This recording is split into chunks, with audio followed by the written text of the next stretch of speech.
અને શ્રી ગુસાઈજીના બેટીજીના વંશમાં એમનો પ્રાદુર્ભાવ થયેલો. સંપ્રદાયમાં એમનો પુરુષોત્તમજી રૂપી અને બીજી આંખ શ્રી લાલુ ભટ્ટજી રૂપી.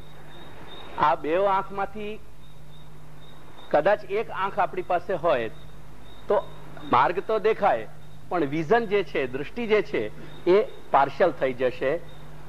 એ સંપૂર્ણ દૃષ્ટિથી આપણે જે રીતે બેઓ નેત્રોથી જેવી રીતે વ્યવસ્થિત કોઈ પણ વસ્તુનું આપણે દર્શન કરી શકીએ, જોઈ શકીએ, એને સમજી શકીએ, જાણી શકીએ, એ રીતે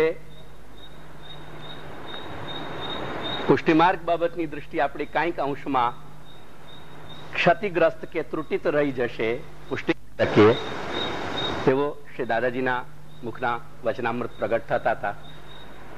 અને અત્યારે હું શ્રી લાલુ ભટ્ટજીના ગ્રંથના આધારે જ આ બંને વિષય તમને સમજાવી રહ્યો છું. તેથી મને સહજ પરમ ગુરુના શબ્દો સ્મરણમાં આવ્યા કે જેનાથી આપણા ઘરના વૈષ્ણવોને એક વસ્તુ સમજાય કે જે અત્યારે હવે વિચાર કરવા આપણે જે વિચારનો પ્રારંભ કરી રહ્યા છીએ તે વિચાર ગંભીર છે. અને પુષ્ટિમાર્ગના નેત્ર સ્થાનીય જે વિદ્વાન છે, જે રીતે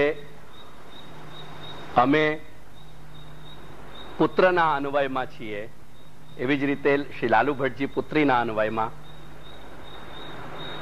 અને એમના વિદ્વત્તાની જે પ્રગાઢતા છે, જે ગાંભીર્ય છે એનું, એના કારણે સંપ્રદાયમાં એમનો અતિ ઉચ્ચ સ્થાન છે.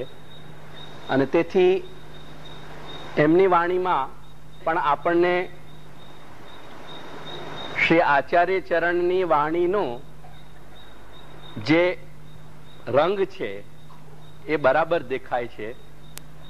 અને એના કારણે એમની વાણી પણ એટલી જ પ્રામાણિક થઈ જાય છે જેટલી શ્રી આચાર્યના મુખથી પ્રગટ થયેલી વાણી.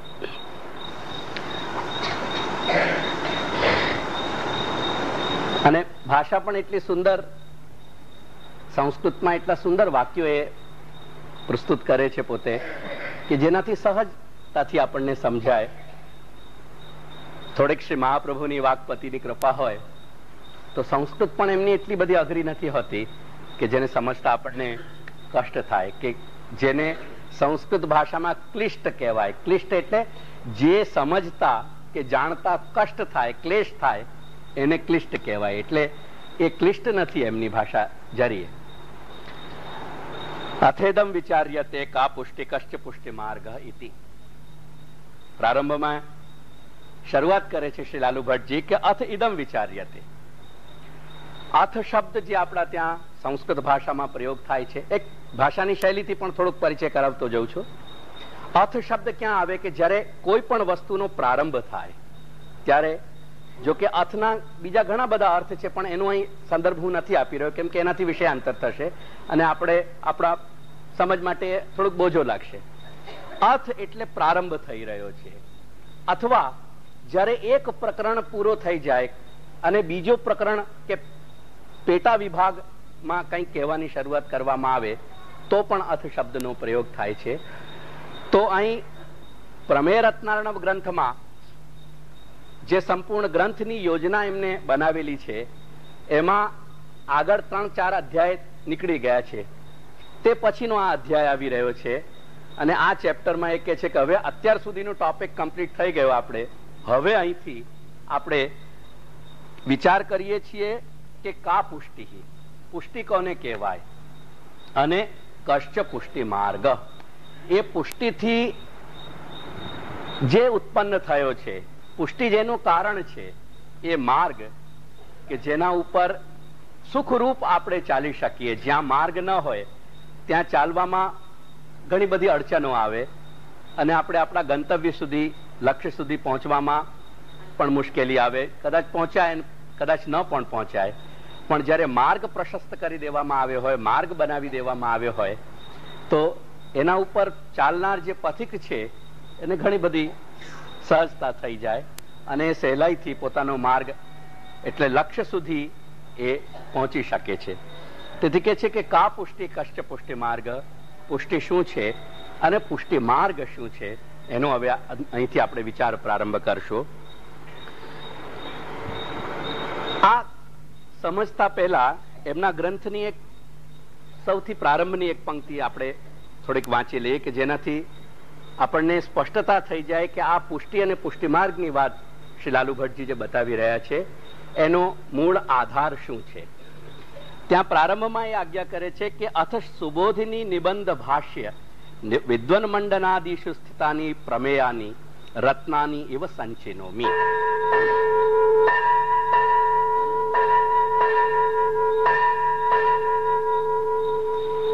આ ગ્રંથનું નામ એમને રાખ્યું છે પ્રમેય રત્નાર્ણવ. 3 શબ્દો છે, જો સમજી લેજો. પ્રમેય, રત્ન અને આર્ણવ. આર્ણવ જે છે એ સમુદ્રને કહેવાય. રત્ન તમે ભલી ભાંતિ પરિચિત છો. અને પ્રમેય શબ્દને થોડુંક એનો વિવેચન થોડાક વિસ્તારથી ધ્યાનમાં આવે, છતાંય હું તમને ટૂંકમાં સમજાવવાનો યત્ન કરી રહ્યો છું કે જેનાથી આપણો સમય અને એનાથી આપણું ધ્યાન બીજી બાજુ ન જતું રહે. પ્રમેય શબ્દનો અર્થ હોય છે સામાન્ય રીતે જેને આપણે પ્રમાણથી જાણી શકીએ, પ્રમાણથી જાણવા યોગ્ય. જ્યારે આપણને સમજો કે આપણે ટ્રાવેલિંગ માટે નીકળ્યા છીએ, આપણને કોઈ રોડ ખબર નથી કે અમુક જગ્યાથી અમુક રોડથી આપણે આપણા જ્યાં આપણે જવું છે ત્યાં આપણે કેવી રીતે પહોંચશું, અને એના કારણે આપણે રોડ મેપ કન્સલ્ટ કરીએ અને જે સડકનો રોડનો જે નકશો છે એને આપણે જોઈએ અને એમાંથી આપણે શોધી કાઢીએ કે આ રસ્તેથી નીકળીને આ રોડ પકડશું તો આપણે સીધા જઈ શકશું. એ રીતે રોડ મેપને જ્યારે કન્સલ્ટ કરીને આપણે રોડ જાણી લીધો તો રોડ પ્રમેય થઈ ગયો, કેમ કે એ કોઈક પ્રમાણ વડે આપણે એને જાણ્યો અને રોડ મેપ છે એ પ્રમાણ થઈ ગયો. એ રીતે પ્રમાણ શબ્દ એનો પણ ખૂબ વિસ્તાર શાસ્ત્રમાં કરવામાં આવ્યો છે. શા માટે કરવામાં આવ્યો છે એ પણ થોડુંક સમજી લો.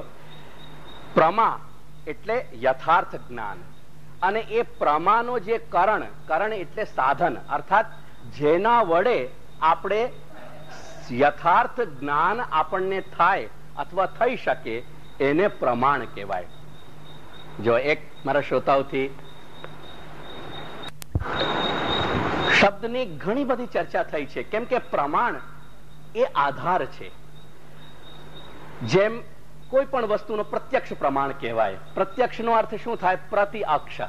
અક્ષ એટલે ઇન્દ્રિયો, અને દરેક ઇન્દ્રિયથી જે જ્ઞાન થતું હોય, દાખલા તરીકે જે વસ્તુઓને આપણે ટેસ્ટથી, આસ્વાદનથી જાણી શકીએ, જેમ મેં પરમ દિવસે તમને વાત કરી કે ગોળ હોય. હવે ગોળને તમે આંખ ઉપર રાખો કે કાન ઉપર રાખો કે નાક ઉપર રાખો, એનાથી ગોળને સમજાય ખરો? ન સમજાય ને. પણ એ ગોળના ટુકડામાંથી આટલું પણ તોડીને તમે જીભા ઉપર, જીભ ઉપર મૂકો એટલે તરત જ તમને અનુભૂતિ થાય કે ગોળનો મિનિંગ શું થયો.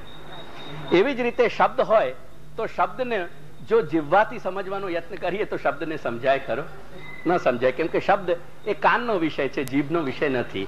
તેથી ઇન્દ્રિયોથી જે જ્ઞાન થાય છે એને પ્રત્યક્ષ જ્ઞાન કહીએ છીએ. એક અનુમાનનું પણ મેં તમને બતાવ્યું કે જેની શાસ્ત્રમાં ઘણી મોટી ચર્ચા કરવામાં આવી છે, જેનો મેં દાખલો તમને આપ્યો કે કોઈક વ્યક્તિથી તમારી સવારે સમજો કે ગોકુલથી કે મથુરાથી જઈને ફોન ઉપર વાત થઈ હોય મુંબઈમાં, અને સાંજે એ વ્યક્તિ ગોકુલમાં તમને દેખાય તો તમે શું કહેશો? એ પગેથી ચાલીને આવી વ્યક્તિ, ગાડીથી આવી એટલે ટ્રેનથી આવી, કે બાય રોડ આવી? તમે શું કહેશો? પ્લેનથી આવી. કેમ?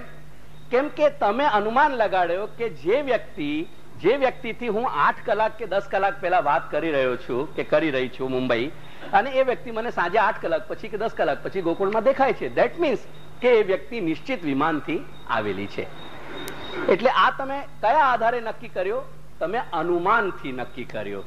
એટલે એના ગોકુલમાં, એ વ્યક્તિના ગોકુલમાં આવવાનું જે તમને યથાર્થ જ્ઞાન થયો, જે જ્ઞાન તમારું ખોટું નથી, એ યથાર્થ જ્ઞાન તમને અનુમાન પ્રમાણથી થયો. એટલે પ્રમાણના આવા જુદા જુદા પાસાઓ શાસ્ત્રમાં ચર્ચેલા છે. કેમ કે સવાલ એ છે કે આપણે જે કંઈ પણ જાણી રહ્યા છીએ એ પ્રામાણિક છે કે નહીં. કેમ કે જો પ્રામાણિક ના હોય તો જેમ દાખલા તરીકે આપણે સ્વપ્નમાં પણ ઘણું બધું જોઈએ છીએ, અને સ્વપ્નના જે વખતે સ્વપ્ન આવતો હોય છે, ચાલતો હોય છે સ્વપ્ન, તે વખતે તમને એ વસ્તુ એવી લાગે છે કે કંઈક આર્ટિફિશિયલ છે કે અસ્વાભાવિક છે. એ વખતે તમને આર્ટિફિશિયલ કે અસ્વાભાવિક નથી લાગતી. તે વખતે તમને કેવું લાગે છે? વાસ્તવિક છે. અને ખરેખર જો તમારા ફિઝિકલ એટલે કે શરીરના પણ ચિહ્નો એ વખતે મશીન ઉપર રેકોર્ડ કરવામાં આવે, તો તમારા બ્રેનનો જે રેકોર્ડ લેવામાં આવે, એટલે એનો જે ગ્રાફ લેવામાં આવે, અથવા તો હાર્ટનો જે ગ્રાફ લેવામાં આવે, એમાં એ બધા સંકેતો તમારા દેખાશે, જણાશે. અને કોઈક વખતે જયારે કંઈક બહુ ભયાવહ સ્વપ્ન આવે છે તો આપણે એકદમ ભયભીત થઈને જાગૃત થઈ જાય છે, અને આખો શરીર જયારે જોઈએ તો પરસેવો પરસેવો થયેલો હોય. એટલે એ જે કાંઈ પણ સ્વપ્નમાં તમે જોઈ રહ્યા છો, એની ઇફેક્ટ તમારી બોડી ઉપર પણ થઈ રહી છે, તમારા શરીર ઉપર થાય છે. પણ શું એ તમે સ્વપ્નને યથાર્થ કહેશો ખરા? નહીં કહો ને. એટલે એ યથાર્થ જ્ઞાન નથી.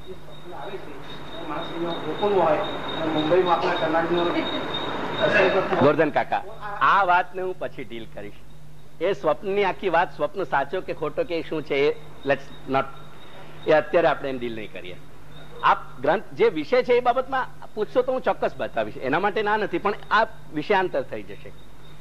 તો યથાર્થ જ્ઞાન એ મૂળ મુદ્દો છે, અને તેથી શાસ્ત્રમાં સર્વપ્રથમ પ્રમાણની જ ચર્ચા કરવામાં આવે છે કે કોઈ પણ વસ્તુ જેને આપણે જાણી રહ્યા છીએ એ ખરેખર હકીકત છે કે નહીં. જેમ કોઈને ન કરે પરમાત્મા પણ કમળાનો રોગ હોય, હવે એના કારણે એને જે પીળું દેખાતું હોય એ હકીકતમાં એ સાચું છે કે નહીં? નથી ના. શા માટે? કેમ કે એના શરીરમાં રોગ છે કરીને એને વસ્તુઓ પીળી દેખાઈ રહી છે, નહીં કે વસ્તુઓ પીળી છે. તેથી યથાર્થ આપણને સાચો જે કંઈ પણ આપણને અનુભૂતિ થઈ રહી છે, જ્ઞાન એટલે એ એક જાતની અનુભૂતિ છે. જે અનુભૂતિઓ આપણને થઈ રહી છે એ હકીકતમાં સત્ય છે કે નહીં? કાંઈક એવું તો નથી કે સ્વપ્નવત હોય. તેથી પ્રમાણની ચર્ચા દરેક શાસ્ત્રમાં ખૂબ કરવામાં આવી છે. એમાં પ્રત્યક્ષ પ્રમાણ છે, અનુમાન પ્રમાણ છે, ઉપમાન પ્રમાણ છે. જેમ આપણે કોઈને કહીએ કે કોઈએ અમુક વસ્તુ ન દેખી હોય, સમજો કે કોઈ હવે જંગલોમાં ગાય જેવો જ એક પશુ છે જેને આપણે નીલ ગાય કહીએ છીએ, કદાચ તમને થોડાકને ધ્યાન પણ હોય. એટલે હોય છે ગાય જેવું જ, પણ એકચ્યુઅલી એને ગાય ન કહેવાય. અહીં વ્રજમાં ઘણી છે નીલ ગાય, અને ખેતરોમાં એ ખેતરોને નષ્ટ પણ બહુ કરી દે છે, આખા ટોળાના ટોળામાં આવે છે. એટલે એવી ગાયને કોઈ ન ઓળખતી હોય વ્યક્તિ, એને સમજાવવા માટે આપણે કહીએ કે જો જે અહીં તને આ ગાય દેખાઈ રહી છે, એ ગાય જેવી તને જો પ્રાણી દેખાય કંઈક પણ જંગલમાં, તો સમજજે કે એનું ના એ ગવાય છે, એટલે એ નીલ ગાય છે. એવું જયારે સમજાવીએ એ ઉપમાન કહેવાય. એટલે એ રીતે પ્રમાણની ચર્ચા ટૂંકમાં ઘણી બધી કરેલી છે. પણ આ બધા પ્રમાણોનો શ્રી મહાપ્રભુ યથાર્થ નથી માનતા. શ્રી મહાપ્રભુ આજ્ઞા કરે છે કે મનુષ્ય એ પોતે એટલો અસમર્થ છે કે એના અસમર્થ, એની જે ઇન્દ્રિયો છે એનાથી થતું જે કંઈક પ્રમાણ છે કે જ્ઞાન છે એને યથાર્થ ન કહેવાય, અને એ હકીકત છે. આપણે જો પ્રમાણની ચર્ચા કરવી, અત્યારે મારો વિષય પ્રમાણની ચર્ચા કરવા નથી, નહીં તો હું તમને સ્ટેપ બાય સ્ટેપ એ પણ સમજાવત કે પ્રત્યક્ષ પણ જોયેલું આપણું કેવું ગડબડ થઈ જાય છે. જેને એક બહુ સાધારણ દાખલો લઈએ કે કોઈક સહજ કોઈક સ્ત્રી પુરુષ જેને આપણે જાણતા હોઈએ, જે પુરુષને જાણતા હોઈએ કે સ્ત્રીને જાણતા હોઈએ, એ કોઈક વખતે કોઈક પુરુષ કે સ્ત્રી સાથે બેસીને કંઈક પણ કોઈક વાહનમાં જતી હોય, આપણે સહજ દૃષ્ટિ પડી ગઈ હોય, તો એમાં આપણી ભૂલ થઈ શકે છે કે એ બેન ભાઈ છે કે પતિ પત્ની છે કે કોણ છે, એવા રિલેશનને આપણે ખોટું સમજી શકીએ છીએ. એટલે પ્રત્યક્ષ જોયેલા પ્રમાણ પણ આ બહુ વ્યવહારિક સ્તરે બતાવી રહ્યો છું કે જેથી શાસ્ત્રની ચર્ચા આપણા માથા ઉપર બોજો ન થઈ જાય. એટલે આવી રીતે પ્રત્યક્ષ ઘણા બધા પ્રમાણો જે છે એ પ્રત્યક્ષ આપણા નથી આપણને યથાર્થ જ્ઞાન કરાવતા. તો તાત્પર્ય એવું છે કે જે કંઈક પણ મનુષ્યની પોતાની ક્ષમતા કે કેપેબિલિટી છે, જે જાણવાનું એને જે જાણવાનો એ યત્ન કરે છે, એનાથી યથાર્થનો બોધ નથી થતો. એવો શ્રી મહાપ્રભુ આપણને ઘણી વિસ્તારથી ચર્ચા કરીને સમજાવે છે. અને અંતમાં શ્રી મહાપ્રભુ કહે છે કે શબ્દ એવ પ્રમાણમ. હકીકતમાં જે અલૌકિક શબ્દ છે, શબ્દ તો આપણા પણ છે, આપણે પણ દરરોજ શબ્દથી જ વ્યવહાર કરીએ છીએ જીવનમાં, પણ એ શબ્દ કાંઈ પ્રમાણ નથી. પરંતુ પ્રમાણ જે છે એ અલૌકિક શબ્દ રાશિ પ્રમાણ છે. અર્થાત વેદ અને શાસ્ત્રના જે શબ્દો છે, જે શબ્દો અલૌકિક સામર્થ્ય વાળા ઋષિ મહર્ષિ મહાપુરુષોને પ્રગટ થયા છે, તે શબ્દો જ પ્રમાણ છે. તે શબ્દોમાં જે કાંઈ પણ કહેલું છે એ યથાર્થનો બોધ કરાવે છે. બાકી જે કાંઈ છે એ બધું એક વ્યાવહારિક સ્તરે છે, એનો જીવનના સત્ય અથવા યથાર્થથી કોઈ સંબંધ નથી, એવું શ્રી મહાપ્રભુ આપણને કહીને બતાવે છે. અને એમાં શ્રી મહાપ્રભુએ સ્પષ્ટ જણાવ્યું કે વેદ અને ગીતા, બ્રહ્મસૂત્ર અને શ્રીમદ ભાગવત આપણી સાધન દશામાં આપણને આ ચાર વસ્તુથી જ, આ ચાર ગ્રંથોથી જ યથાર્થ સમજવું જોઈએ. અને એ સમજેલો જે યથાર્થ છે એ આપણને જીવનમાં સાચી દિશામાં લઈ જશે, એવો શ્રી મહાપ્રભુનો અભિમત છે. પ્રમાણની ચર્ચા મારો કેમ કે આજે વિષય નથી એટલે એના ઉપર નથી જતો. અને આ વાત મેં એટલા માટે સમજાવી કે પ્રમેય શબ્દ આપણને સમજવાનું છે. જેને પ્રમાણથી જાણીએ એનું નામ પ્રમેય. કોઈ પણ વસ્તુ જે પ્રમાણથી જાણેલી હોય એને પ્રમેય કહેવાય. એટલે બીજા શબ્દોમાં પદાર્થ માત્ર પ્રમેય છે. કેમ કે પદાર્થ માત્રને આપણે પ્રમાણથી જાણીએ છીએ. જે જાણવાનો વિષય હોય એને પ્રમેય કહેવાય. એક સાધારણ અર્થ થયો. વિશેષ જે અર્થ છે, જુઓ તમે ઘણા બધા પ્રમેય શબ્દનો ઉપયોગ ખૂબ ફ્રીક્વેન્ટલી કરતા હો છો બહુધા, કે આ પ્રમેય બળ છે, આ પ્રમેય બળથી સિદ્ધ થયું, આવું પ્રમેય બળથી ઘટિત થયું. એ તમે કહો છો ને પ્રમેય બળનો શબ્દ એક ઉપયોગ કરો છો કે પ્રમેય બળ. હવે એ પ્રમેય બળ કેમ કહો છો તમે? એ પ્રમેય બળ એને એટલા માટે કહો છો કે જે વસ્તુ સાધારણ રીતે કારણ અને કાર્યના સંબંધથી જેને ન જાણી શકાય. સમજો કે કોઈક વ્યક્તિમાં સામર્થ્ય ન હોય કાંઈક પણ, જેમ સુરદાસજી જેવા મહાનુભાવ આપણને બતાવે છે ને કે જાકી કૃપા પંગુ ગિરી લંઘે. હવે જે કોઈક માણસ પગથી અસમર્થ હોય એવો માણસ પણ જો પહાડ ઉપર ચડી જાય તો એ શું કહેવાય? એ એક કૃપા કહેવાય. એને આપણે કહીએ કે એ કૃપા છે પ્રભુની. એટલે એ કૃપાને જેને આપણે પ્રમાણથી ડિફાઇન નથી કરી શકતા એવી કોઈ પણ ઘટનાને આપણે કહીએ છીએ કે આ પ્રમેય બળથી બન્યું છે. એટલે એવો એક પ્રમેય શબ્દનો ત્યાં પણ આપણે ઉપયોગ કરીએ છીએ. ત્રીજો એક પ્રમેય શબ્દનો એવો અર્થ છે કે જે પ્રમાણના આધારે નિશ્ચિત કરેલા જે તથ્ય છે, એટલે ફેક્ટ્સ છે, એ પ્રમાણના આધારે નિશ્ચિત કરેલા તથ્યોને પણ પ્રમેય કહેવાય. અને એ તથ્યોનું જ બીજું નામ છે સિદ્ધાંત. મારી સાથે થોડુંક ડાયલોગ પણ કરજો. હા, જયારે ન સમજાય તો મને કહેજો કે નથી સમજાતું, જયારે સમજાય તો કહેજો કે આ સમજાઈ રહ્યું છે. સિદ્ધાંત શબ્દને તમે થોડુંક એનાલિસિસ કરો. બે શબ્દોથી બન્યો છે, બે ટુકડામાં છે, સિદ્ધ અને અંત. એટલે જે વસ્તુને આપણો અંત સુધી જેનો પરિપાક થઈ ગયો, એટલે જે છેલ્લે લાસ્ટ પોઈન્ટ સુધી જેની ફૂલ્લી ડિટેલ્સ એકદમ વ્યવસ્થિત રીતે ચકાસી લેવામાં આવી છે અને જેમાં કોઈ પણ જાતની કચાશ ન હોય, એને કહેવાય સિદ્ધાંત. જેમ આપણે રસોઈ બનાવીએ અને એમાં કાંઈક પણ કચાશ રહી જાય તો એમાં રસ અથવા તો સ્વાદ ઉત્પન્ન થાય ખરું? અને એને જો કદાચ ખાઈ જઈએ તો ખાવાથી શું થાય? પેટમાં એ જઈને શરીરને ગુણ ના આપે પણ શરીરમાં અવગુણ ઉત્પન્ન કરે, શરીરને તકલીફ આપે. તેથી સિદ્ધાંત જે છે એ અંત સુધી સિદ્ધ કરવામાં આવ્યું છે, પરિપાક કરવામાં આવ્યું છે વિચારથી, પૂર્ણ મનીષાથી, બુદ્ધિથી. અને ચારે એના બધા જ પાસાઓ જે ચકાસી લેવામાં આવ્યા છે એવા વિચારોને, જે વિચારોને એક કે એક પાસાથી ચકાસી લેવામાં આવ્યા છે એવા વિચારોને કહેવાય સિદ્ધાંત. એટલે સિદ્ધાંતોને પણ બીજા શબ્દોમાં પ્રમેય કહેવાય. કેમ કે એ પ્રમાણોથી નિષ્કૃષ્ટ, એટલે પ્રમાણોનું નિચોડ છે. પ્રમાણોથી જાણેલું જે નિચોડ છે એ નિચોડને પણ પ્રમેય કહેવાય. તે સંદર્ભમાં શ્રી લાલુ ભટ્ટજી આપણને બતાવે છે કે સુબોધિની, શ્રી સુબોધિનીમાં જ્યાં શ્રી ભાગવતનું સ્વરૂપ સાચી રીતે શ્રી મહાપ્રભુએ આપણને બતાવ્યું છે, જે શ્રીમદ ભાગવતમાં સમાધિ ભાષામાં રહેલો અર્થ શ્રી ભગવાનને ઈચ્છિત છે, શ્રી ભગવાનને ઇષ્ટ છે. ભગવાન જેની ઈચ્છા કરે છે, એટલે જે યથાર્થ છે શ્રીમદ ભાગવતનો એ શ્રી સુબોધિનીમાં શ્રી મહાપ્રભુએ પ્રગટ કરેલો છે. તેથી સુબોધિની અને નિબંધ, નિબંધ નામનો શ્રી મહાપ્રભુનો એક ગ્રંથ છે, મોટો આકાર ગ્રંથ છે અને જેના 3 ભાગ છે. પહેલા ભાગનું નામ છે શાસ્ત્રાર્થ નિબંધ, બીજા ભાગનું નામ છે સર્વનિર્ણય નિબંધ અને ત્રીજા ભાગનું નામ છે ભાગવતાર્થ નિબંધ. એટલે નિબંધ અને ભાષ્ય અર્થાત કે શ્રી વ્યાસ ભગવાને સંપૂર્ણ વેદાંત ઉપર જે સૂત્રો કર્યા છે, એટલે વેદાંતનો તાત્પર્ય જ્યાં બતાવેલો છે એ સૂત્રોનું જે વ્યાખ્યાન છે એ વ્યાખ્યાનનું નામ છે ભાષ્ય, જેને આપણે અણુભાષ્ય કહીએ છીએ. એટલે ભાષ્ય અને વિદ્વન મંડન. વિદ્વન મંડન શબ્દનો અર્થ શું થાય? વિદ્વન એટલે કે વિદ્વાન અને મંડન, મંડન એટલે કે આભૂષણ.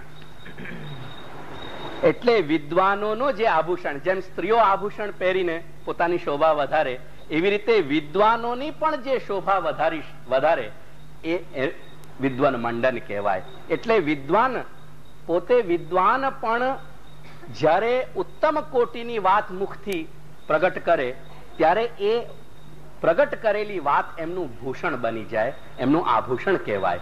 તેથી વિદ્વન મંડન એટલે અતિ ઉત્તમ કોટીના જે પદાર્થ, એટલે કે જે યથાર્થ છે શાસ્ત્રમાં કહેલા, એ જ્યાં શ્રી ગુસાઈજી એટલે શ્રી પ્રભુચરણે બતાવ્યા છે એ વિદ્વન મંડન ગ્રંથ છે. આવા જે આપણા પુષ્ટિમાર્ગના શ્રી વલ્લભ સંપ્રદાયના જે મૂળ ગ્રંથો છે તે ગ્રંથોમાં સ્થિતાની રહેલા પ્રમેયાની, એમાં રહેલા જે સિદ્ધાંત વચનો છે, જે સિદ્ધાંતો છે, તે સિદ્ધાંતોને હવે આ બધા ગ્રંથો તો ઘણા આકર ગ્રંથો છે, એટલે વિશદ ગ્રંથો છે, વિશાળ ગ્રંથો છે. અને વિશદ કે વિશાલ હોવાના કારણે એ સાગર તુલ્ય છે. સમુદ્રની આપણે સરખામણી જેવી રીતે કરીએ એનાથી, તો જેવી રીતે માણસ સમુદ્રમાં ગોતા લગાડીને એકદમ સમુદ્રના તલમાં જઈને અને ઉત્તમ કોટીના રત્નોને ત્યાંથી શોધીને લાવે છે, કેમ કે સમુદ્રમાં રત્ન મળતા હોય છે એટલે એનું નામ રત્નાકર પણ છે. તો જેવી રીતે સમુદ્રમાં ગોતા શબ્દને તમે શું ગુજરાતીમાં કહો છો મને ખબર નથી, પણ એ ગોતા લગાડીને અને એકદમ તળમાં જઈને અને એના તળમાંથી ડૂબકી લગાડીને એ તળમાં જઈને જે રીતે એમાંથી રત્નોનું શોધીને લાવે છે, એવી જ રીતે શ્રી લાલુ ભટ્ટજી બતાવે છે કે મેં પણ શ્રી મહાપ્રભુની વાણીનું તલસ્પર્શ કર્યું છે. એનાથી એ બતાવી રહ્યા છે પોતાના શબ્દોથી, એમાંથી ધ્વનિત થઈ રહ્યો છે. એવું નથી કે ખાલી ઉપર ઉપર તેરીને પાર થઈ ગયા છે, પણ એનો તલસ્પર્શ કર્યો છે. અને શ્રી મહાપ્રભુની અને શ્રી ગુસાઈજીની વાણીમાંથી જે સાગર રૂપ છે એમાંથી મેં એમના સિદ્ધાંતો રત્નોની જેમ એનો ચયન કર્યો છે, રત્નોની જેમ હું વીણીને લાવ્યો છું ત્યાંથી. અને એ રત્નો હું તમારા શ્રી મહાપ્રભુના માર્ગના સાચા બોધ માટે એ રત્નો તમને હું ઉપહાર સ્વરૂપ આપી રહ્યો છું. એનું નામ પ્રમેય રત્નાર્ણવ છે. પ્રમેયના રત્ન, પ્રમેય રૂપી જે રત્ન, એ રત્નો જેમાં મળતા હોય એવું સાગર આ પ્રમેય રત્નાર્ણવ છે. અને એ પ્રમેય રત્નાર્ણવનું આપણે આ 4થો અધ્યાય અહીંયા પ્રારંભ કરી રહ્યા છે કે પુષ્ટિ શું છે. એનાથી પહેલા 3 અધ્યાય આવી ગયા, જેમાં સૌથી પહેલા જગતનો અધ્યાય એમને બતાવ્યો છે કે જગત શું છે, જેનું નામ છે પ્રપંચ વિવેક. જે 5 તત્વોથી બનેલું આ જગત છે. કેમ કે આપણે જે કંઈ પણ આ વાત વિચારી રહ્યા છીએ કે કરી રહ્યા છીએ કે કહી રહ્યા છીએ કે જે કંઈ છે આપણું અસ્તિત્વ, એ જગત મધ્યપાતી છે, અર્થાત જગતમાં રહેલું છે, જગતથી બહાર નથી. એટલે જે કંઈ પણ બની રહ્યું છે એ આપણા અને જગત વચ્ચે બની રહ્યું છે. એટલે જગતમાં આપણે આવ્યા છીએ અને આ બધી વસ્તુઓનો આપણને વિચાર થઈ રહ્યો છે. તેથી સૌથી પહેલા જગત શું છે એ બતાવ્યું. તે સિવાય પણ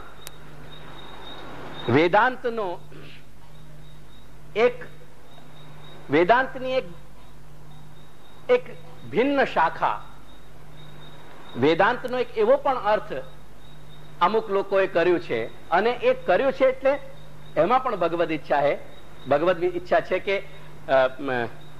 ચિત્તોદ્વેગમ વિધાયપી હરિર્યદ્યત કરિષ્યતિ તથૈવ તસ્ય લીલેતિ મત્વા ચિંતામ ધૃતમ ત્યજેત, જે શ્રી મહાપ્રભુ આજ્ઞા કરી રહ્યા છે ને, એટલે શ્રી પ્રભુ પોતે એવી ક્રીડાઓ કરે છે. એમને પોતે શ્રી શિવજીને આજ્ઞા આપી કે તમે એવા શાસ્ત્રો કરો કે જે શાસ્ત્રથી લોકોનો, એટલે શિવજીથી કહ્યું કે જાઓ તમે એવા અર્થો કરો વેદ વેદાંતના કે જેનાથી લોકો ભટકી જાય, જુદા માર્ગે જતા રહે અને એમનાથી સાચો અર્થ ખોવાઈ જાય. અને એવો જ એક અર્થ છે માયાવાદ, જેને આપણે વારંવાર માયાવાદ કહીએ છીએ, કે જે તમે મહાનુભાવ ભક્તોના પદ કીર્તનમાં પણ માયાવાદનો શબ્દ સાંભળ્યો હશે અને ઘણી જગ્યાએ તમે માયાવાદનો શબ્દ સાંભળ્યો હશે. અને માયાવાદ સૃષ્ટિમાં માયાવાદીઓ હંમેશાથી રહ્યા છે, પણ કાંઈક અંશોમાં એ માયાવાદ અત્યારે એકદમ ઘનઘોર ઘટાની જેમ આપણા ઉપર ત્રાટકી રહ્યો છે. અને એનો કારણ એક બીજો એ છે કે માયાવાદ ની ઘનઘોરતા તો પહેલા પણ હતી, પણ પહેલા એટલા સમર્થ આચાર્યો બિરાજી રહ્યા હતા કે એ લોકો એમના ચરણારવિંદના ચરણાત પત્રની છાવમાં આપણને રાખીને અને એ માયાવાદથી આપણું રક્ષણ કરી રહ્યા હતા. આજે એક તકલીફ એટલી બધી એ થઈ ગઈ છે કે આપણે ચારે બાજુથી એક્સપોઝડ થઈ ગયા છે, ચારે બાજુથી આપણે ખુલ્લા પડી ગયા છે. અને એમાં વધુ કારણ તમને એક સામાન્ય ઐતિહ્યનું પણ કારણ બતાવું કે જો 40-50 વર્ષોથી આપણે ગામો જે તૂટ્યા એના કારણે આપણી સંસ્કૃતિ તૂટી ગઈ. જે ગામડાઓમાં આખા સવારથી સાંજ સુધી સુતા ઉઠતા જાગતા બેસતા ખાતા પીતા એક ભક્તિ અને શરણાગતિનો પ્રવાહ હતો.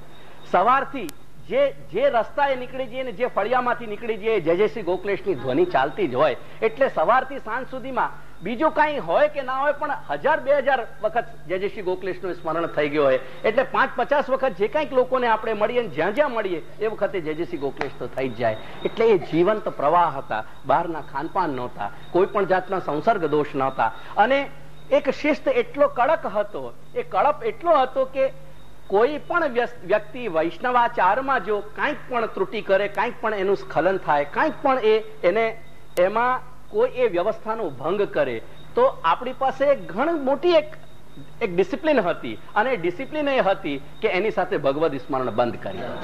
ભગવદ સ્મરણ બંધ કરવો એ વ્યક્તિ ઉપર જાણે કે વજ્રનો પ્રહાર થયો, જાણે એ ટોટલી આપણા સમાજથી ઓસ્ટ્રસાઇઝ થઈ ગઈ, એ કાપી દેવામાં જેમ અંગ આવતું હોય એવી રીતે એને જુદું પાડી દેવામાં આવ્યો. એ જાતની એક શિસ્ત હતી, પણ એ બધું જ આપણું આ 45-50 વર્ષમાં આપણે ગુમાવી બેસ્યા.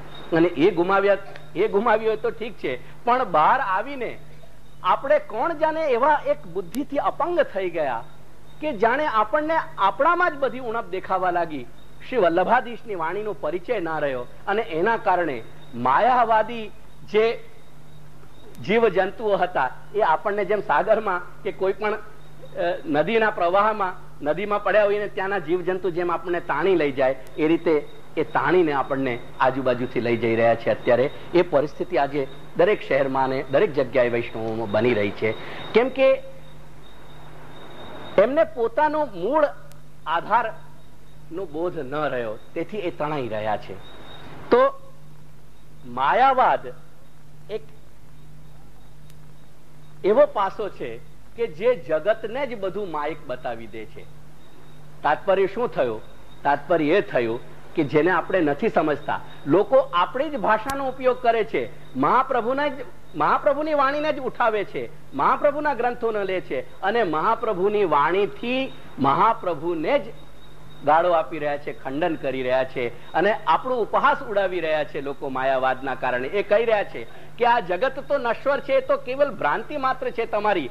એટલે આ ભ્રાંતિ છે, તેથી આપણી સેવા, સ્મરણ, ચિંતન, મનન, કથન આ બધું જ ભ્રાંતિ થઈ ગયું, આ બધું જ માયક થઈ ગયું, કાંઈ પણ સત્ય ન રહ્યું. તેથી શ્રી લાલુ ભટ્ટજી સૌથી પહેલા જગતની સત્યતા સિદ્ધ કરે છે. માયાવાદે કહ્યું કે જગત મિથ્યા છે અને બ્રહ્મ સત્ય છે.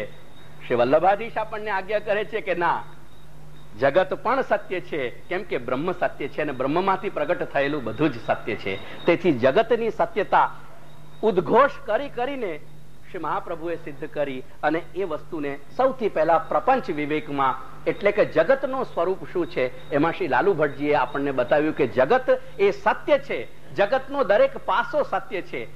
જગત મિથ્યા નથી, સંસાર મિથ્યા છે. અને સંસાર શું છે? સંસાર માત્ર તમારા આપણા ત્રીજા માળાની ઉપજ છે, બાકી એનો કોઈ હકીકત, કોઈ સત્તા નથી બહાર. એ જે કાંઈક છે એ અભિમત્યાત્મક છે. એટલે આપણી સમજ, જે રીતે આપણે સમજી રહ્યા છે એ સમજ ખોટી કે સાચી હોઈ શકે, પણ એનાથી પદાર્થ કંઈક ખોટું કે સાચો ન થઈ જાય. જેને કમળાનો રોગ હોય એને વસ્તુ પીળી દેખાય, એને વસ્તુ પીળી દેખાવાના કારણે એ દોષ એની દૃષ્ટિમાં ગણાય, પણ એ દોષ વસ્તુમાં ના ગણાય, પદાર્થમાં ના ગણાય. તેથી પદાર્થ સત્ય છે. જગતની સત્યતા સિદ્ધ કરી.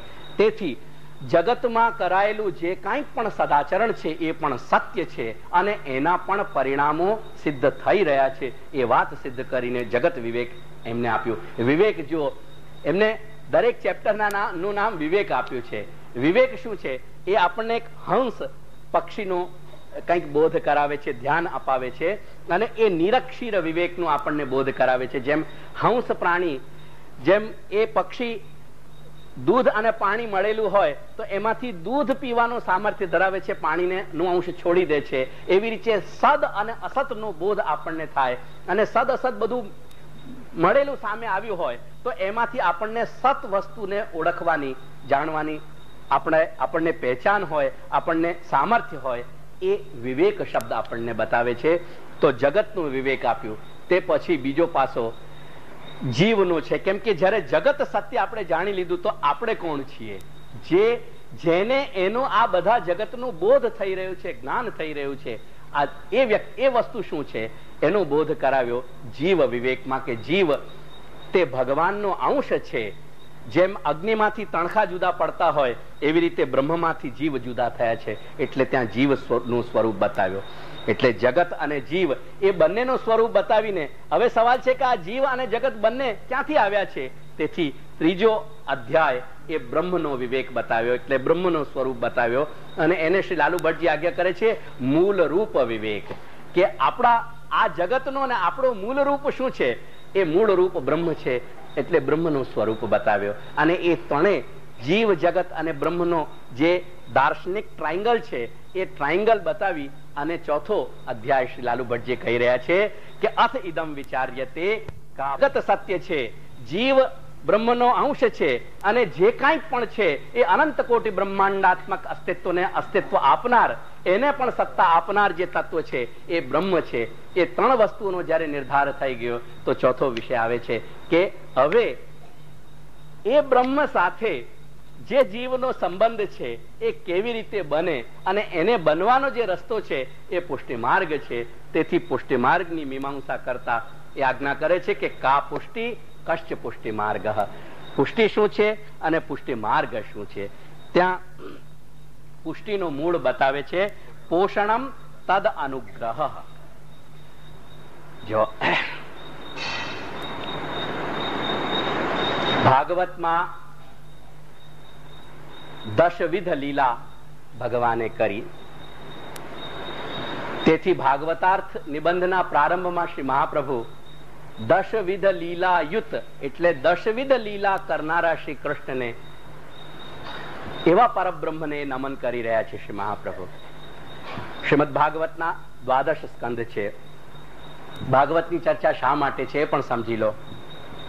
શ્રી મહાપ્રભુની દૃષ્ટિમાં ભાગવત એક અભૂતપૂર્વ શાસ્ત્ર છે, અદ્વિતીય શાસ્ત્ર છે કે જેની સરખામણીમાં કોઈ પણ શાસ્ત્રને આપણે મૂકી શકતા નથી. અને તેથી શ્રી મહાપ્રભુ એને ચરમ પ્રમાણ ગણાવે છે. ચરમ એટલે ફાઇનલ. વેદ એ મૂળ પ્રમાણ કહેવાય અને ભાગવત તે ચરમ પ્રમાણ કહેવાય. મૂળ પ્રમાણને ચરમ પ્રમાણની અપેક્ષા હોય પણ ચરમ પ્રમાણને મૂળ પ્રમાણની અપેક્ષા ન હોય. તેથી નિગમ કલ્પતરોહ ગલિતમ ફલમ કહેવાયું. એ વેદ નો પરિપક્વ ફળ છે શ્રીમદ ભાગવત. દ્વાદશ સ્કંદમાં પ્રથમ બે સ્કંદ તો અધિકારી અને સાધનોના નીકળી ગયા એટલે એ વાતને આપણે અત્યારે નહીં કરીએ. હવે જે 10 લીલા છે એમાં સર્ગ, વિસર્ગ, સ્થાન, પોષણ, ઉતિ, મન્વંતર, ઈશાનુ કથા, નિરોધ, મુક્તિ અને આશ્રય. સર્ગ એટલે આ સૃષ્ટિ જેની આપણે હમણાં બીજા એક એંગલથી ચર્ચા કરી, જગત. અને એ જગત કદાચ કાલ સુધી આપણે જગતને એટલે આપણી દુનિયાને જ કદાચ જગત જાણતા હોઈએ. જોકે મનીષીઓ એટલે ઋષિ મહર્ષિઓ કદી એટલા નાનકડા અર્થમાં દુનિયાને નથી જાણી, પણ આપણે કદાચ એવું સમજતા હોઈએ. આપણા વેદ શાસ્ત્રો જે કહી રહ્યા છે એ વાતને અત્યારને આજનું વિજ્ઞાન જે છે એ હોલસેલ પ્રૂવ કરી રહ્યો છે, એની સિદ્ધિ કરી રહ્યો છે કે આજે ખગોળ શાસ્ત્રથી, ખગોળ વિજ્ઞાનથી આપણે જો જોઈએ, એસ્ટ્રોનોમીથી, તો એસ્ટ્રોનોમી આપણને બતાવે છે કે આ જગત જેને આપણે પૃથ્વી કહી રહ્યા છીએ એ તો એક બિંદુ પણ નથી. અનંત કોટી બ્રહ્માંડો આ જગત, આ સૃષ્ટિમાં છે, અને એ અનંત કોટી બ્રહ્માંડની સૂચના આપણને શાસ્ત્રોમાં મૂળમાં મળી રહી છે. એટલે અનંત કોટી બ્રહ્માંડ એ જગત થયો. તો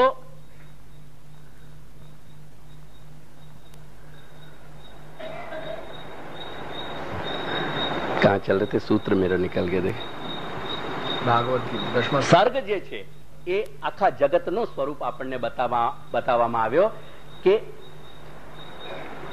શ્રી ભગવાન જગતના સર્જન કરતા છે, તેથી એમની સર્જન લીલા જે છે એ સર્ગ છે. અને એ સર્જન લીલામાં જે વળી પાછી વિવિધતા છે, હું એક સૂત્રાત્મક રૂપે મારા શબ્દોમાં બતાવી રહ્યો છું. તેથી એક્ઝેક્ટલી ત્યાંથી મૂળ શબ્દો હું નથી લઈ રહ્યો, પણ તમે સહજતાથી એ વાતને સમજી શકો એક ક્રમશઃ અને એક એની શૃંખલામાં. તેથી હું એવી ભાષામાં તમને કહી રહ્યો છું. તેથી સર્ગમાં જે આ સર્જનમાં પણ વિવિધતા છે, જે વિલક્ષણતા છે બધી, એ વિવિધતા, કેમ કે અનંત વસ્તુઓનું સર્જન થયેલું છે, એ અનંતતા, વિવિધતા છે, એ એનો વિસર્ગ છે. એ એટલે સર્ગ પછીનો જે સર્ગમાં રહેલી, એટલા સર્જનમાં રહેલી, સૃષ્ટિમાં રહેલી જે વિવિધતા છે એ વિસર્ગ થયો. અને એ જે આ પ્રમાણે વિવિધ સર્જન સૃષ્ટિ જે પ્રભુએ કરી છે, એને જ્યારે શ્રી ભગવાન પોતાના સામર્થ્યથી ટકાવી રાખે છે, એનું નામ છે સ્થાન. સર્ગ, વિસર્ગ અને સ્થાન. સ્થાન એટલે સ્થિતિ. એના અસ્તિત્વને ટકાવી રાખવું, એ ટકાવી રાખવાનો જે સામર્થ્ય છે એ સ્થાન કહેવાય. અને પોષણમ, એને પોષણ આપવું. બાળકને જો પોષણ ન મળે તો શું થાય? એ સ્વસ્થ ઉત્પન્ન થયેલો બાળક પણ એ સ્વસ્થતાને ન ટકાવી શકે અને એનું અસ્તિત્વ ન રહે. તેથી પોષણમ તદ અનુગ્રહ. પોષણ તદ એટલે એ ભગવાનનો અનુગ્રહ, જેને આપણે અનુગ્રહ કહીએ છીએ, એ અનુગ્રહનો જ બીજો નામ છે પોષણ. પોષણ આપવું, પોતાના સર્જનને પોષિત કરવું, એનું નામ છે અનુગ્રહ. એટલે પુષ્ટિ શબ્દને પહેલા સમજાવવા માટે એ પુષ્ટિ શબ્દનું મૂળ આપણને બતાવી રહ્યા છે કે પુષ્ટિ શબ્દનું મૂળ શું છે. પુષ્ટિ શબ્દનું મૂળ બતાવે છે પોષણમ. તદ એટલે એ પરમાત્માના અનુગ્રહનો જ બીજો નામ છે પોષણ. અને એ બતાવીને એ પોષણનો સ્વરૂપ શ્રી મહાપ્રભુએ શું બતાવ્યો તે વાક્યને અહીંયા પ્રમાણ રૂપમાં મૂકીને આપણને કહે છે કે કૃષ્ણાનુગ્રહ રૂપાહી પુષ્ટિ કાલાદિ બાધિકા. એ પુષ્ટિ શું છે તો કે છે કે એનો બીજો સ્વરૂપ છે કૃષ્ણ. એને બીજા એંગલથી જોઈએ તો એને કહેવાય કૃષ્ણનો અનુગ્રહ. ભગવાન કૃષ્ણના અનુગ્રહનું નામ છે પુષ્ટિ. અને એ પુષ્ટિ કેવી રીતે સમજાય? કેમ કે પુષ્ટિને આપણે આંખથી જોઈ શકતા નથી, કાનથી એને સાંભળી શકતા નથી, નાકથી એનો ઘ્રાણ એટલે ગંધ એનું ગ્રહણ કરી શકતા નથી, જીવવાથી એનું રસાસ્વાદન કરી શકતા નથી વગેરે. એટલે જે ઇન્દ્રિયાતીત છે, તેથી એને કેવી રીતે જાણી શકાય? તો કાર્યથી કારણનો અનુમાન થાય. કોઈ કાર્ય આપણી સામે હોય, એ કાર્ય કેવી રીતે? કેમ કે જે વસ્તુ સિદ્ધ થઈને આપણી સામે આવી ગઈ છે એ વસ્તુ સત્ય છે, અને એ વસ્તુ સત્ય છે, તેથી એ વસ્તુ શેનાથી, એનું મૂળ કારણ શું છે, એ કાર્યથી જ્યારે કારણ સમજાય, એ કાર્યથી અનુમાન કરીને, જેમ પેલું મેં અનુમાનનું તમને બતાવ્યું કે જે વ્યક્તિથી આપણે 10 કલાક પહેલા વાત થઈ હોય ફોનથી અને એ સાંજે અહીંયા આવી ગઈ હોય, તો આપણે એના આવવા રૂપી, ગોકુલમાં આવવા રૂપી કાર્યથી એના પ્લેન રૂપી કારણનું આપણે અનુમાન લગાડી શકીએ કે આ વ્યક્તિ પ્લેનથી, વિમાનથી આવી ગઈ છે. તો એવા કારણથી જેને સમજી શકાય એ કાર્ય બતાવે છે કે કાલાદિ બાધિકા. કાલ, કર્મ અને સ્વભાવ, આ ત્રણનો બાધ કરનારી, અર્થાત એની ઇફેક્ટ, એની ઇફેક્ટને જે રોકી દે છે. જેમ આપણે કંઈક દવા લઈએ, કંઈક એવી જગ્યાએ જવું હોય કે જ્યાં મચ્છરો વગેરેનું, મચ્છરનું અને ગંદકીનું બહુ પ્રકોપ હોય, તો આપણને ફેમિલી ડોક્ટર બતાવે છે કે ભાઈ 2 ક્વિનાઇનની ગોળીઓ તમે લારિયાગો લઈને જજો અને દરેક અઠવાડિયે પછી 2 ગોળીઓ લેતા રહેજો. એનાથી શું થશે કે જે કદાચ મચ્છર વગેરેનો હુમલો થશે તો પણ એના વાતાવરણના કારણે શરીર તમારો મેલેરિયાનો ભોગ નહીં બને, મેલેરિયા તમને નહીં થાય. એ જેમ સમજાવીને મોકલે છે ને એવી રીતે કાલાદિ બાધિકા, કાલ, કર્મ અને સ્વભાવ જેનાથી કોઈ બચી શકતો નથી. કેમ કે વસ્તુ માત્ર અસ્તિત્વ ધરાવે છે એ કાળમાં અસ્તિત્વ ધરાવે છે અને કાળનો પ્રભાવ એના ઉપર છે, સ્વભાવનો પ્રભાવ ઉપર છે. કર્મ સિવાય અસ્તિત્વ થતો જ નથી. એ બધા શાસ્ત્રીય વિષયો છે. કર્મ શું છે એનો જ સ્વરૂપ શ્રી ભાગવતમાં ઉતિ એટલે કે વાસના રૂપે સપ્તમ સ્કંદમાં બતાવ્યો, જે અત્યારે આપણો કંઈક વિવેચનનો વિષય નથી. તેથી કાલ, કર્મ, સ્વભાવ એનાથી કોઈ વ્યક્તિ, કોઈ અસ્તિત્વમાં આવેલી કોઈ પણ વસ્તુ બચી શકતી નથી. તેથી કાલ, કર્મ, સ્વભાવ એ અત્યંત શક્તિશાળી વસ્તુઓ, તત્વો છે. અને એ અત્યંત શક્તિશાળી તત્વો, કેમ કે કાળ, કર્મ અને સ્વભાવ એ પરમાત્માના જ રૂપ છે, એ પરમાત્માના જ જુદા પાસાઓ છે. પણ એ પાસાઓને પણ ભગવાન પોતાના સ્વરૂપમાં રહેલી એક જે વિશેષ પ્રકારની સામર્થ્ય છે કૃપા નામની, એ કૃપાથી અટકાવી દે છે. એક વસ્તુની સ્પષ્ટતા અહીં પહેલા કરી દઉં કે આ કાલ, કર્મ, સ્વભાવને અટકાવનારી જે કૃપાનો અહીં વિવેચન ચાલે છે એ સામાન્ય કૃપાનું વિવેચન ચાલે છે. પુષ્ટિ માર્ગીય, પુષ્ટિ માર્ગ જેનાથી મળે છે એ કૃપા નથી. હા, એ કૃપા આના કરતા પણ કંઈક વિશેષ કૃપાનું સ્વરૂપ છે, જે આપણે ગ્રંથનો વિચાર કરતા આગળ આવી જશે. તેથી પહેલાથી તમે તમારી કન્ડિશનિંગ કે તમારા વિચારોને વ્યવસ્થિત રાખજો. એવું નહીં સમજી લેતા કે કાલ, કર્મ, સ્વભાવનો બાધ કરનારી એટલે કે કાલ, કર્મ અને સ્વભાવના ઇફેક્ટને અટકાવનારી કૃપા, એનાથી જ આપણને પુષ્ટિ માર્ગ મળે છે એવો ભ્રમ નહીં રાખતા. એટલે એની સ્પષ્ટતા રાખજો. તો અહીં શ્રી મહાપ્રભુનો પ્રમાણ વાક્ય અહીંયા આપ્યો કે કૃષ્ણાનુગ્રહ રૂપાહી પુષ્ટિ. પુષ્ટિ તે કૃષ્ણના અનુગ્રહ રૂપ છે.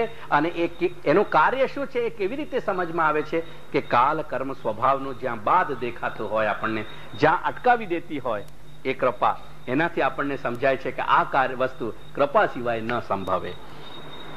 ઇતિ નિબંધ ઉક્તત્વાચ્ય અનુગ્રહ રૂપો ભગવત ધર્મ પુષ્ટિ. આવા શ્રી મહાપ્રભુના પ્રમાણથી શ્રી લાલુ ભટ્ટજી બતાવે છે કે અનુગ્રહ રૂપ ભગવત ધર્મ પુષ્ટિ. 3 શબ્દો આવ્યા: અનુગ્રહ રૂપ, ભગવત ધર્મ, પુષ્ટિ. અનુગ્રહ છે જેનો રૂપ, એ અનુગ્રહ રૂપ જે સામર્થ્ય, પુષ્ટિ જેને કહી રહ્યા છે એ ભગવાનનો ધર્મ છે. હવે ધર્મ શબ્દ ઘણો બધો મિસઇન્ટરપ્રિટ થયો છે આજના યુગમાં. એટલે સામાન્ય અર્થ ધર્મનો આપણે સમજી લઈએ, જે હું વારંવાર એટલીસ્ટ આપણા ઘરના સેવકોને બતાવતો રહ્યો છું. ધર્મ શબ્દનો એક બહુ સીધો અર્થ છે જેને આપણે ધારણ કરીએ. ધારયતિ ઇતિ ધર્મ, ધરતિ ઇતિ ધર્મ, બંને. જેને ધારણ કરીએ ને જેને ધારણ કરાવીએ. બાળકો નાના હોય અને જ્યારે નાના બાળકોને આપણે એમને બહુ ખૂબ કેર રાખીને, ખૂબ ધ્યાનથી જ્યારે એમને આપણે પોષણ આપીને મોટા કરતા હોઈએ, એમને ઉછેરતા હોઈએ, ત્યારે આપણે એમને શું આપીએ છીએ? બોલચાલની ભાષામાં તમે બોલો, એમને સંસ્કાર આપો છો ને. કેવા સંસ્કારો આપો છો? સારા સંસ્કારો આપો છો. એટલે એ વખતે તમે શું કરી રહ્યા છો? તમે કોઈક વસ્તુનો ધારણ કરાવી રહ્યા છો. જેમ કપડા બાળકને પહેરાવો, જેમ નવડાવો દોવડાવો, એ રીતે એને શું કરી રહ્યા છો? તમે સંસ્કાર ધારણ કરાવી રહ્યા છો. જે સંસ્કાર તમે પોતે ધારણ કરેલા છે, જે તમારા મા બાપે કે વડીલોએ તમને ધારણ કરાવ્યા, જે અત્યારે તમે ધારણ કરીને બીજાને ધારણ કરાવી રહ્યા છો, એટલે બંને અર્થોમાં ધારણ કરવું અને ધારણ કરાવવું એ અર્થમાં ધર્મ આવ્યો ને એ એક્ઝેક્ટલી ધર્મનો મતલબ છે. અને ધારણ શું કરું છું? સંસ્કાર કઈ કપડાની રીતે તો ન પહેરાય ના. સંસ્કાર કપડાઓથી ઝલકે, કપડાઓથી ઇન્ડિકેટ થાય તમારા સંસ્કાર. જો ભારતીય વેશભૂષા હોય તો દેખાય કે તમારા સંસ્કારો ભારતીય છે. જો ધૂમ ધડાકા આજના જેમ જીન્સ કલ્ચર આવી જાય તો આપણને લાગે કે કંઈક આમાં અમેરિકા તમારા વ્યક્તિત્વમાં કે વિદેશો વધારે દેખાઈ રહ્યા છે, તમારા કલ્ચરમાં હિન્દુસ્તાન, ભારત વર્ષ કંઈક ઓછો દેખાઈ રહ્યો છે. તો વસ્તુઓથી એ કલ્ચર દેખાય, પણ કલ્ચર એક્ઝેક્ટલી કંઈક કપડા જેવી વસ્તુ કે કંઈક એવી વસ્તુ નથી કે જેને પ્રત્યક્ષ રીતે આપણે ધારણ કરી લઈએ. તો ધારણ જે કરી રહ્યા છો ને કરાવી રહ્યા છો, એ તમારી જીવન પ્રણાલી છે. એ જે જીવન પ્રણાલી તમે સૂતા ઉઠતા બેઠતા જાગતા ખાતા પીતા જે તમે જે કંઈક કરી રહ્યા છો ચેષ્ટા મનથી વાણીથી અને દેહથી, એ તમામ ચેષ્ટાઓનું કલેક્શન જ્યારે તમે સમ ટોટલ પૂરો આખું એને કમ્પ્લીટ એનું ટોટલ તમે મૂકો, ગ્રેન્ડ ટોટલ, એ ગ્રેન્ડ ટોટલ નું નામ છે ધર્મ. જો આજે તમે જુઓ કે આપણા જીવનમાં શું બની રહ્યું છે, લગભગ 2 રૂમનો પણ ફ્લેટ હોય, 10 બાય 12 ની રૂમ પણ હોય તો પણ ડાઇનિંગ ટેબલ તો એમાં તમને દેખાય. એટલે આ બધું શું થઈ રહ્યું છે? આ બધું આપણો ધર્મ ખોળવાઈ રહ્યો છે, આપણાથી આપણા હાથમાંથી જઈ રહ્યો છે. એને આપણે ધારણ નથી કરી રહ્યા, એવું કંઈક બની રહ્યું છે. આ બધું ચેષ્ટામાં જ દેખાશે. એટલે સવારથી લઈને એટલે ઇવન સૂતા ઉઠતા બેઠતા જાગતા ખાતા પીતા જે કંઈક પણ ચેષ્ટાઓ છે, એમાં જે કંઈક પણ તમારું વારંવાર રિફ્લેક્ટ થઈ રહ્યું છે એટીટ્યુડ તમારો, એ તમારો ધર્મ જ છે અસલમાં. અને તે અર્થમાં જ ભારતે હંમેશા ધર્મ બતાવ્યો છે, શીખવ્યો છે અને લોકોના સામે એ મૂક્યો છે. એટલે કલ્ચર તમે 40 વર્ષ 45 વર્ષ પહેલાના ગામડાના દ્રશ્યોને તમે યાદ કરો અને તમને લાગશે કે આખી જીવન પ્રણાલી કેવી સંસ્કૃતિએ આપણા ધર્મથી ભરેલી હતી. એટલે ધર્મ કાંઈ કર્મકાંડનો મતલબ નથી. તમે અહીંયા આવ્યા અને નાઈ ધોઈને એક વખતે ચરણ સ્પર્શ કરી આવ્યા, એનું નામ માત્ર ધર્મ નથી. ધર્મ ત્યારે કહેવાય કે જ્યારે તમે મન વાણી અને દેહથી કોઈ જીવન પ્રણાલીનો સ્વીકાર કરી લો. દાખલા તરીકે તમે શ્રી મહાપ્રભુની જીવન પ્રણાલી જો સ્વીકારી હોય તો એના માટે તમે અડધો કલાક તમે કંઈક કરી દો. એ કંઈક આપણે 1 મહિનો 2 મહિનો 10 દિવસ કે 20 દિવસ વ્રજમાં આવી જઈએ, અમુક જગ્યાએ ફરી જઈએ, હરી ફરી જઈને આપણે એ ત્યાંની એક 10-20 દિવસની વાતમાં આપણે એવું કહી દઈએ